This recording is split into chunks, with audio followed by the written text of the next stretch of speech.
கமெண்ட்ஸில் ஒரு கிளைண்ட் ஒரு கேள்வி கேட்டார். என்னன்னா, நீங்கள் ஒரு ஸ்டாக் கொடுக்குறீங்க, இப்போ வந்து அந்த ஸ்டாக்கு எதிர்காலத்தில் வந்து 2 மடங்கு அல்லது 3 மடங்கு போகும் அப்படின்னா, அப்போது மொத்த மார்க்கெட், அதாவது ஷேர் மார்க்கெட்டோடைய கேபிட்டல் இன்வெஸ்ட்மெண்ட் இருக்கு இல்லையா, அப்போ அது எல்லாமே அதுக்கு ஈக்குவலாக வளருமா அப்படின்னு கேட்டிருந்தாங்க. அது அப்படி வளராது. ஏன்னா ஒரு சில கம்பெனிஸ் மட்டும்தான் நம்ம நிஃப்டியில் எடுத்திருக்கிறோம். அதுவும் நான் உங்களுக்கு கொடுக்கறது வந்து ஒரு பர்டிகுலர் ஸ்டாக். அந்த பர்டிகுலர் ஸ்டாக்கோட டெவலப்மெண்ட்டும் மற்ற ஸ்டாக்கோட டெவலப்மெண்ட்டும் சேமாக இருக்கும்னு சொல்ல முடியாது.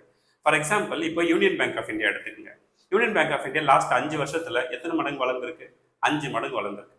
அப்படின்னா 5 மடங்கு வளர்ச்சிங்கிறது ஸ்டாக் மார்க்கெட்லயும் இருக்குமா? அப்படின்னா இருக்காது. 5 வருஷத்துக்கு முன்னாடி எத்தனை பாயிண்ட் இருந்தது நிஃப்டி? வெறும் 12,700 பாயிண்ட் தான் இருந்திருக்கும் இல்லையா? அப்போ 12,700 பாயிண்ட்ல இருந்து 5 மடங்கு வளர்ந்துருந்தா 60,000 பாயிண்ட்ஸ்க்கு மேலே போயிருக்கணும். 60,000-70,000 பாயிண்ட் மேலே போயிருக்கணும். ஆனால் அவ்வளோலாம் போகாது. ஏன்னா இந்த பர்டிகுலர் ஸ்டாக்கோட மூவ்மெண்ட் வேற, நிஃப்டியோட மூவ்மெண்ட் வேற.